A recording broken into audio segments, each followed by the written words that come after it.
Hey, what's up? It's me, I'm back. And I am starting season 3 of Let's Talk Chicago Bears. I'm back. Okay. And first, I just wanted to thank my regulars who, when I did the promo last week for this week, we're back. I have some regulars that watch me every week, and I just want to thank you so much. And I want to welcome new people and people that just come and go.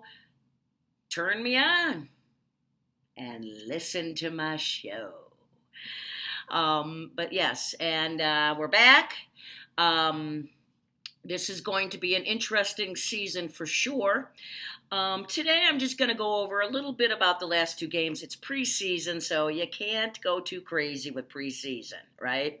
And talk about a few things here and there. Coach Matt Eberflus, I'm going to call him Coach Matt this season, okay? And we're going to talk about him a little bit, and then some of the team here and there, and just some things that I've picked up on the last few weeks. This Saturday is the last preseason game for the Bears, and then their first game is on Sunday, September 11th against San Francisco at home. So, we'll see a little bit more this Saturday when the starters play, the first stringers play a little bit more to see what we have. So, I don't know. We'll have to see how it looks. But let's get into the show, okay? So I got to take my glasses off here so I can look at my notes that I take a few notes here and there. So let's talk about, it's a new year. We've got a new coach, new GM, as you all know. So Coach Matt, I like him already. You know what? I like the intensity that he's putting. He is forcing these guys to work hard. They said some of the spring training or the camp games have been very exhausting for the players. Good. When was the last time we heard that? Probably the last time we heard that, you guys, is when Lovie Smith was our coach back in the early 2000s. And so I like it. And he's going to bring discipline back to this team, which is something we needed very much. Although, when we say the team and the old players, most of them are gone. I will go over the first week, my show before. Once they make all the cuts, I think the 30th of August is when they finally have to be down a 53-man roster. Once the Bears do that, then I'll do a show after that.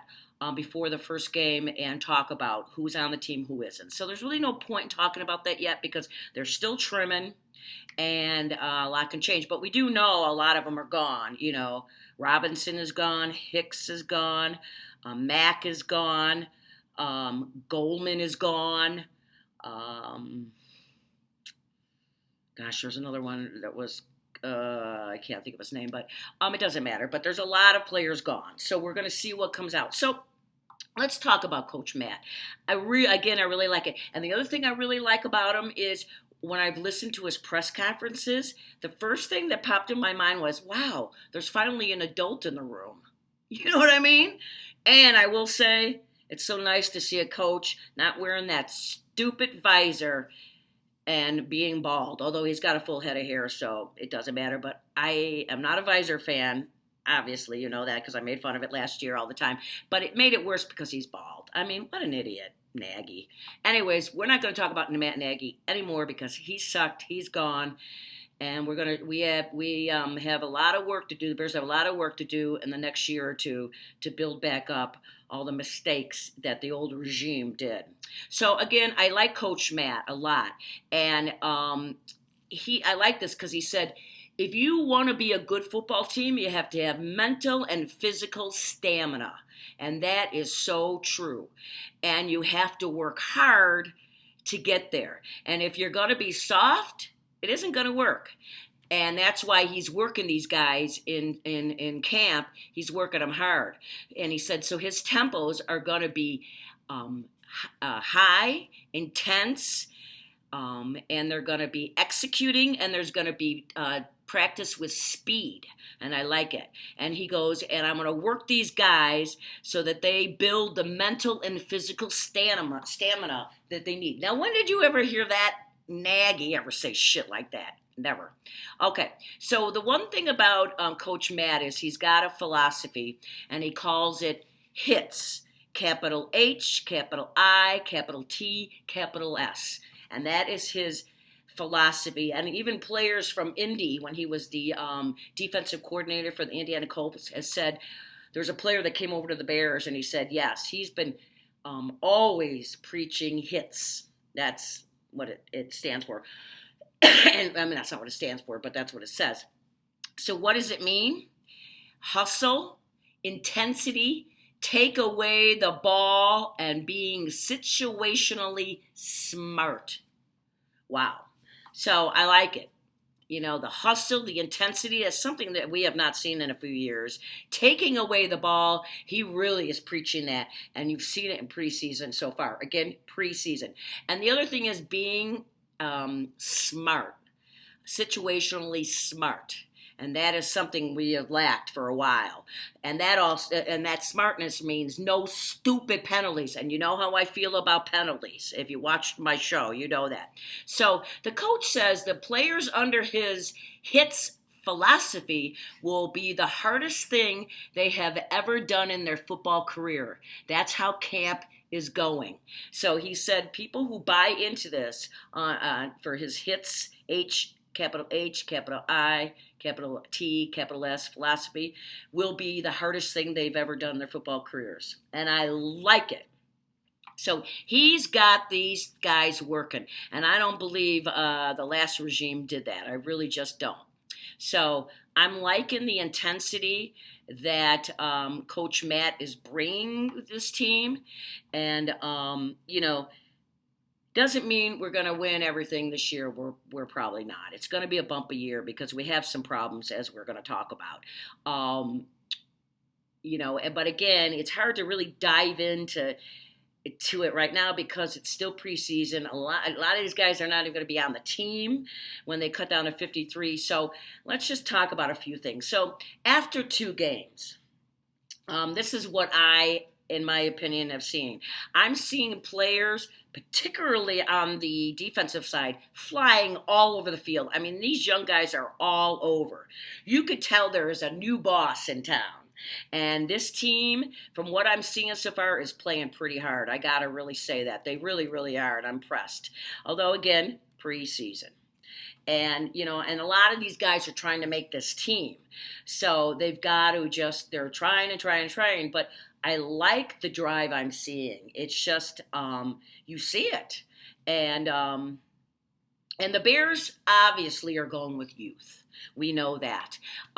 They got rid of a lot of older guys. So the Bears, the new GM, is taking his time. I know a lot of fans weren't happy that they didn't get more free agents, but you could tell he didn't want to sign anybody over 30 years old. That might happen, but he's trying to keep youth, and that's what they're doing. They're rebuilding. This is a rebuild. There is just no doubt about it, but I like the direction. It's very early, but it's a bright spot.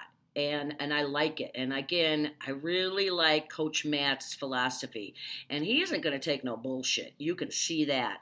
And he is in charge. No one else in that building but him. The D looked really good. But it is preseason. But that defense, these young guys are flying all over the place. And I liked it. And they had turnovers. They've had sacks. So they're doing the positive things, again, with the penalties being way down. That's a big, big, big thing. Because when you're not a good team, of course, you do tend to have more penalties, but when you're not a good team, you can't overcome penalties because penalties do a lot of bad things, which we're going to talk about. But again, the defense playing hard. Even the offense, I'm seeing some of these guys go up to try to make catches. Our real problem is the offensive line is bad. We probably have the worst offensive line in the league right now. And I'm not really sure Yeah, I am sure why he didn't make a big overhaul yet, because Poles is trying to figure this team out. So he didn't want to make a lot of huge changes, except for getting rid of all the old farts. Um, was I happy that Mac's gone? No, but and he was hurt a lot. He was hurt a lot the last 3 years, so maybe it's a good thing, you know. And Hicks was the one I really wanted to keep because I thought maybe he could retire a Bear, and that's really what he wanted to do. I know he was older, and but he could really stop the run, and I thought keep it maybe, but he wanted money, so the Bears just couldn't afford him. So I get it. So. But that offense line is really bad. And my biggest concern is if they don't turn around this offensive line, obviously it's going to be a problem for Fields. And Fields, I'm not 100% on board with Fields yet. I know everybody's in love with him, but if you watched my show last season, I'm giving the guy every opportunity in my book. But number one, Ohio State has never had a good track record with quarterbacks going to the NFL. They just haven't. So they succeeded at Ohio State, but when they got in the NFL, they go down. But I'm not giving up on Justin. I'm just saying I'm not 100% on board like everybody else is. So I'm afraid what it'll do to Justin, and I'm afraid having an offensive line is going to hurt our running game. And we've got running backs, that's for sure. We got Montgomery, Herbert, who I was in love with last year as his backup, so they can run, those two. And even third stringer out there. There's a couple guys that are trying to make the team as on special teams and a third string backup running back. So there's been some promise in camp. So that's the thing about the O-line. It's not just Fields. It's also our running game. Now, they could be the O-line could be a good blocking run O-line. So that means basically they can open up the holes for the running backs. They're just bad at blocking and holding the defensive line for Fields to have those 2 to 3 seconds that he needs to throw the ball and skim the field. And that's where their biggest problem, in my opinion, is. They've been okay on the run so far. So, but it's gonna be a work in progress, people. So, I just don't want Fields to get hurt. That's the biggest thing, And speaking of Fields, we'll get into the players in a minute. So, and I was talking about the penalties, and I got to tell you what, the last 2 preseason games, the Bears have had 4 penalties a game. That's nothing in preseason. Nothing. Preseason is where I watched some of these other games this weekend. There was so many dang penalties, it was pissing me off. But the Bears have been very disciplined. And for preseason, that's impressive. I got to say, that's the one thing that really stuck out. And the thing about penalties is, again, if you watch my show, you know how much I hate them. What does it do? It stops drives on your offensive, you're driving. And what do? You get a penalty, you go backwards, drive's dead. Or a penalty will give the other team the opportunity to keep a drive alive when you've stopped them on 3rd down and then you let them. That happened to the Bears so many times on defense last year where the Bears had them stopped on 3rd down and then they gave it right back to them with a 1st down because of a penalty. Last year, we were the 12th worst team with penalties. We had 106 penalties last year, and the worst team had, I think, 118. So we're really not that far behind. We were just so bad in penalties, and that is lack of discipline, and that's on the coach. That starts very much so with the coaches. So, as I said earlier, but I am impressed. And if we keep those penalty down, that's going to be huge this year. That's really going to help the Bears. So as far as the players go, obviously I said August 30th is they have to get down to 53. So once that happens, we'll talk more. But there's been a few that have stood out for me. I'm sure you guys have them. Who I really like is the guy who's trying to make the team as our backup quarterback, Trevor Siemian. I can't say his name. Number 15. He went to Northwestern, and I watched him play in college. He is really, really smart, and he's a decent quarterback, so he's a great backup. So I'm sure he's going to be our backup. I'm sure Peterman is not going to be. He's the 3rd guy trying to make the team. But I've liked what Trevor's done so far. Very impressed. Another guy that has stood out to me, a couple standouts, is number 57. Jack Sanborn, he's a rookie. He's a homegrown boy. He went to Lake Zurich High School. He's a linebacker, and so far he's had 10 solo tackles and 1 interception. I like this kid. I'm pretty jacked about him. I'm like, all right, so keep playing, Jack. And then there's another one, Trevor Coley. Coley, number 79. He's a defensive tackle. He's been in the league 6 years, so we picked him up in free agency. But he's really been playing. I've been watching him. He has 4 solo tackles and 3 sacks. So I kind of like what I'm seeing from him so far. So, and there's some other guys that have been playing. Now, as far as another guy who's on my radar and probably on a lot of people's radar is Tevon, it's not Tevon. Anyways, Jenkins, the number 76, who was the 39th overall pick in the 2021 draft. And that's who they polls picked 2 years ago, and he hasn't played. He just has not played much. So what they're doing now, he didn't play last year hardly any because he was hurt the whole time. Because when they drafted him, the thing that this guy was supposed to be a really good offensive lineman and was supposed to go very high in the 2021 draft, but he got hurt and he hurt his back. And so everybody was like, and that was a problem all last year. So that was a bust. It's been a bust so far, pick. So, but the Bears are moving him around. They moved him at right guard now, and he played pretty decent in the second game. So I'd like to see if we can get him. Maybe we can get our money's worth with this guy. The Bears did try trading him in the beginning of camp. For the last few weeks, they have put rumors out there that they'd like to trade him, but there's been no bites because he didn't play last year and he was hurt. Nobody wants him, and the Bears wouldn't get anybody. So they might as well keep him and see if they can retrain him and make him the player he should have been. And maybe he will be.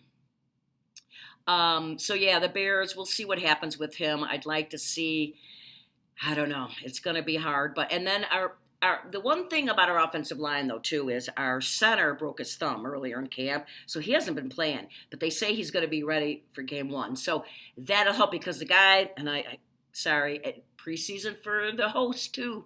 The guy who's playing a center now is not a normal center, so he's going to move over and do his job, and I think he's a guard, too. So it's going to get better, at least a little better, once our center comes back.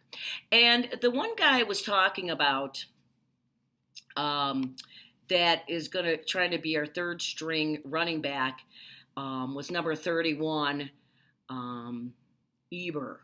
And he's a rookie. We drafted him, and he had 15 carries and 60 yards so far. Now he did get hurt at the end of the first preseason game. He hurt his ankle, so that's a concern. Or did he hurt it in the first or the second game? I can't remember, but he got hurt. And then there's been another guy stepping up. So there's guys stepping up, but so we'll see. The biggest concern is the offensive line. Hands down, the offensive line is the biggest concern. And so going into this season, we're really going to have to work with that, right? And but I just have a good feeling, although I always have a good feeling every preseason for the Bears, but I'm talking about the coaching staff. Now, if you've been a regular watcher, this is season 3, you've known from season 1, I have never been a Nagy fan. So he came in 18, Mitchell's first year of starting, and Mitchell went 12-4, and Mitchell looked pretty darn good. And then in 2019, Mitchell goes out on the field and looks completely different from the year before because Nagy was changing him, trying to make him the quarterback Nagy wanted him to be, not the quarterback that Mitchell is. And this is one thing I've heard about the Bears talking about with the new offensive coordinator and the new coaching.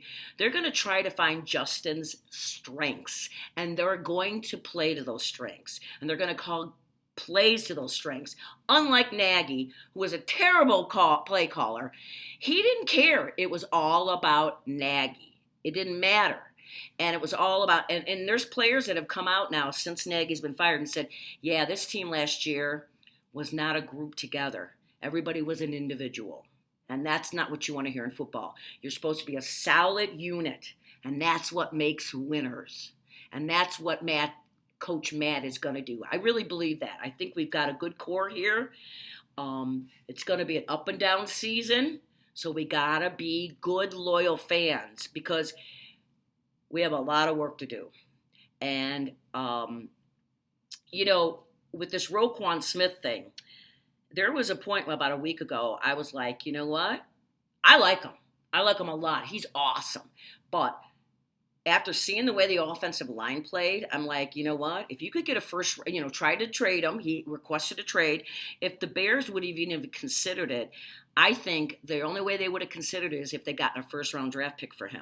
Now, if they had gotten a first-round draft pick, I would have been down with a trade because then we would have had 2 next year. And then you could really work on your line. But Roquan saw the day of light. And this is something I don't know if a lot of people know. One of the reasons they're having a problem renegotiating his contract is he doesn't have an agent. Roquan is his agent. And it's been shown for years and years, and there's been a few players like him that have tried to do that, and it never works out. And he was doing stuff that's illegal. He's not a certified agent. So only certified agents can call other teams about possible trades. He was doing it on his own, which meant you're tampering. You can't do that. A letter did go out to the Bears and the league that is not allowed. You cannot do that. Only agents are allowed to call other teams, certified agents. So Roquan stopped that. And so that's been the problem here, I think, with and I also think Poles isn't jumping in with both feet yet. He wants to see. He doesn't want to make a lot of stupid mistakes right out of the gate, unlike Pace, who did that when he started with the Bears. The biggest mistake he made, and it still makes me sick every time I see Robbie Gould kick a kick for San Francisco, is letting Robbie Gould go. Huge mistake on Pace's part. I know we have a kicker now, Santos, but Robbie is so good he should never have left. We would have won some games, and that one playoff game we would have won if we had Robbie on our team. We all know that from a couple years ago. Anyways, so I'm liking what we're doing. It's positive for the first time in a long time.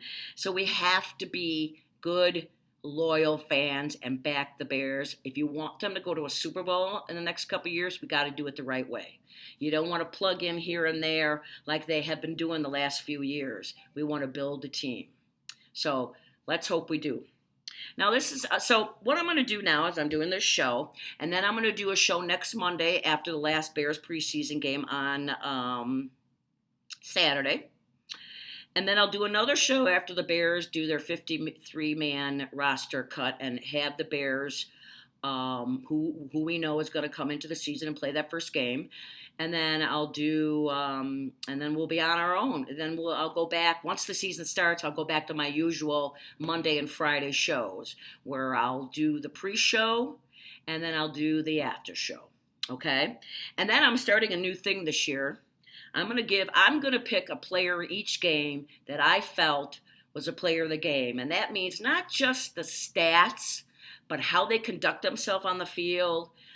If they caused penalties, their stats are going to be important, how they played, all that. And this is going to be our show. People can also give me their suggestions. And the award will be the Turf Award. I will give this out every Monday or Tuesday, depending on when the Bears play. And this is official turf from the from Soldier Field. In 1997 was the last year the Bears had fake turf. In 1998, they put down real grass. So in 97, after the 97 season, you could buy a couple squares you could buy the AstroTurf. So we bought 2. And so I'm going to give this out as my turf award for the player of the game. And it's a good award because this is where the 80s Bears played. And Walter Payton ran on here. Pretty cool, huh? And the Bears, the 85 Super Bowl Bears, and the 80s played here, and the 70s, and the 60s. So all the greats. Dick Butkus played on here. So this is going to be fun to do that. So we will do that. Will be our award. And there's only, the set is pretty much new, the same, although this is new. And this little hat right here, I have it sitting on the side. This is my grandson's hat. And this is, so we know he's always with me. My grandson is 4.5 months old, and he's awesome. And on September 11th, I'm going to get to watch my first Bears game with my grandson. 4th generation, because my father-in-law, my son's grandfather, was a Bears fan. I'm a Bears fan. My son is a Bears fan, and now my grandson. Is that cool? So I'm psyched to teach him about football. He may be a little young, but never too early to start, right? Right. So this is just a little sample. Just gave you a little sample. It's preseason for me too, so I don't want to go overboard. I don't like the the writers and the radio guys. This and that. It's too early. It's preseason. Things change when that whistle goes off on September 11th for that first Bears game. So, but I'll see you. I'll see you next Monday after the Bears game on Saturday, and we should see a lot of first stringers, so that should help us a little bit to see what we have. And I believe we're playing Cleveland, so we'll see what happens. And then the first game is San Francisco. So I'm back. And I really hope that you all tune me in. People if they like the Bears, tell them to tune me in. I'm fun. I'll tell my stories during the year again. Funny Bear stories. I've got them. And we should have a good season on the show and hopefully on the field. And, tell everybody about me. I need more views, for crying out loud. No. Honestly, I don't care. I just do it because I really like it. I'm obsessed. I love the Bears fan. I've been a Bears fan, if you're new to the show, since 1975, and haven't missed many games since. And if you know me, you know that's absolutely true. I live and breathe Bears. So I'm psyched. College football is coming back. The NFL. Yes, the next 6 months is going to be fun. Yeah, baby. So on that note, the end of my show, this is what I do all the time. I want you all to be good to each other, be kind. Things have gotten a little better since, last season with the world. People are, getting back to work, but, there's still a lot of problems going on there. And, with this inflation and this and that, it's hard times for all of us. So remember, be kind to somebody. You never know what kind of day they're having when they're out and about. Help somebody out who maybe they're trying to grab something in the store. Smile at people. That makes a huge difference. That makes people's days. Be kind to one another. Please. That's what I want more than anything. I love people, and we got to stick together because all this crap that's going on, we got to do it together to get through it, right? So hopefully my show will brighten your day, and this face, the one that looks like her father on a woman's body, not fair, but hopefully it brings a smile to your face today, because doing this has definitely got me psyched. So as always, I love you guys, and I'll see you next Monday, and keep on rocking and rolling from Vegas, baby. See you later on Let's Talk Chicago Bears.